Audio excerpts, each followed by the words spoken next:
Your sins are not yourself. They are not any part of yourself. They are diseases which you have come to love. Cease to cling to them, and they will no longer cling to you. Let them fall away, and yourself shall stand revealed. You shall then know yourself as comprehensive vision, invincible principle, immortal life, and eternal good. Chapter 3. The Original Simplicity. Life is simple.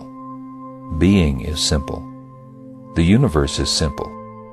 Complexity arises in ignorance and self-delusion. The, quote, original simplicity of Lao Tzu is a term expressive of the universe as it is, and not as it appears. Looking through the woven network of his own illusions, man sees interminable complications and unfathomable mystery, and so loses himself in the labyrinths of his own making. Let a man put away egotism, and he will see the universe in all the beauty of its pristine simplicity. Let him annihilate the delusion of the personal pronoun I, and he will destroy all the illusions which spring from that I. He will thus re-become a little child, and will revert to original simplicity. When a man succeeds in entirely forgetting, annihilating his personal self, he becomes a mirror in which the universal reality is faultlessly reflected. He is awakened, and henceforth he lives, not in dreams, but in realities. Pythagoras saw the universe in the 10 numbers, but even this simplicity may be further reduced, and the universe ultimately be found to be contained in the number 1. For all the numerals and all their infinite complications are but additions of the One.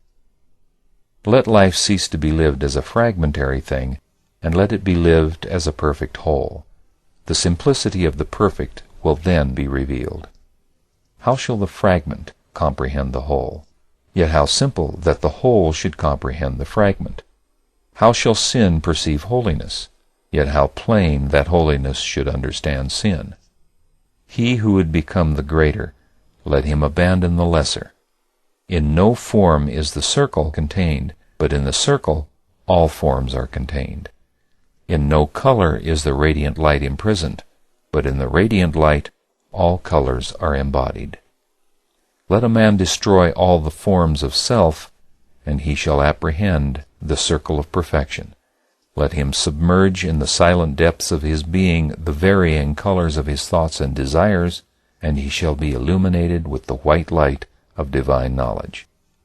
In the perfect chord of music, the single note, though forgotten, is indispensably contained, and the drop of water becomes of supreme usefulness by losing itself in the ocean. Sink yourself compassionately in the heart of humanity, and you will reproduce the harmonies of heaven. Lose yourself in unlimited love toward all, and you will work enduring works, and shall become one with the eternal ocean of bliss. Man evolves outward to the periphery of complexity, and then devolves backward to the central simplicity. When a man discovers that it is mathematically impossible for him to know the universe before knowing himself, then he starts upon the way which leads to the original simplicity. He begins to unfold from within, and as he unfolds himself, he enfolds the universe. Cease to speculate about God, and find the all-embracing good within you. Then you shall see the emptiness and vanity of speculation, knowing yourself one with God. He who will not give up his secret lust, his covetousness, his anger, his opinion about this or that, can see nor know nothing. He will remain a dullard in the school of wisdom, though he be accounted learned in the colleges. If a man would find the key of knowledge, let him find himself. Your sins are not yourself. They are not any part of yourself. They are diseases which you have come to love. Cease to cling to them, and they will no longer cling to you. Let them fall away, and yourself shall stand revealed. You shall then know yourself as comprehensive vision, invincible principle, immortal life, and eternal good. The impure man believes impurity to be his rightful condition, but the pure man knows himself as pure being. He also, penetrating the veils, sees all others as pure being. Purity is extremely simple and needs no argument to support it. Impurity is interminably complex and is ever involved in defensive argument. Truth lives itself. A blameless life is the only witness of truth. Men cannot see and will not accept the witness until they find it within themselves, and having found it, a man becomes silent before his fellows.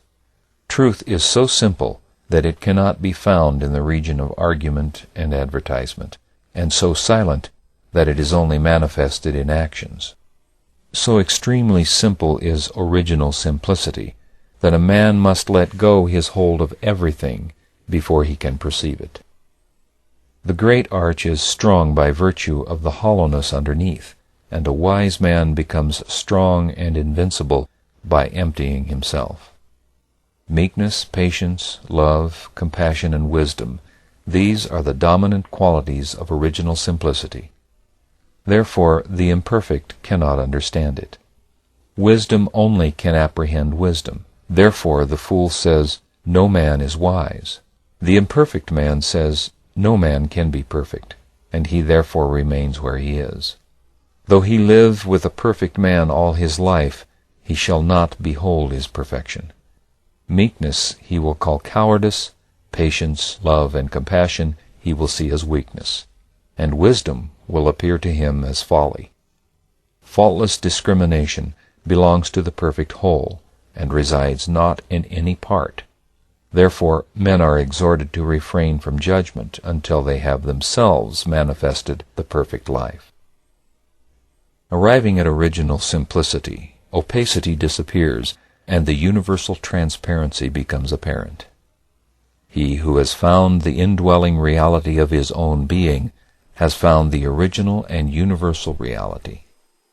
Knowing the divine heart within, all hearts are known, and the thoughts of all men become his who has become the master of his own thoughts.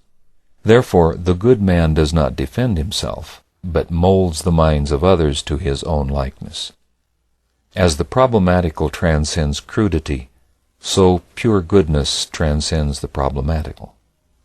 All problems vanish when pure goodness is reached. Therefore the good man is called the slayer of illusions. What problem can vex where sin is not? O you who would strive loudly and rest not, retire into the holy silence of your own being, and live therefrom. So shall you, finding pure goodness, rend in twain the veil of the temple of illusion, and shall enter into the patience, peace, and transcendent glory of the perfect, for pure goodness and original simplicity are one.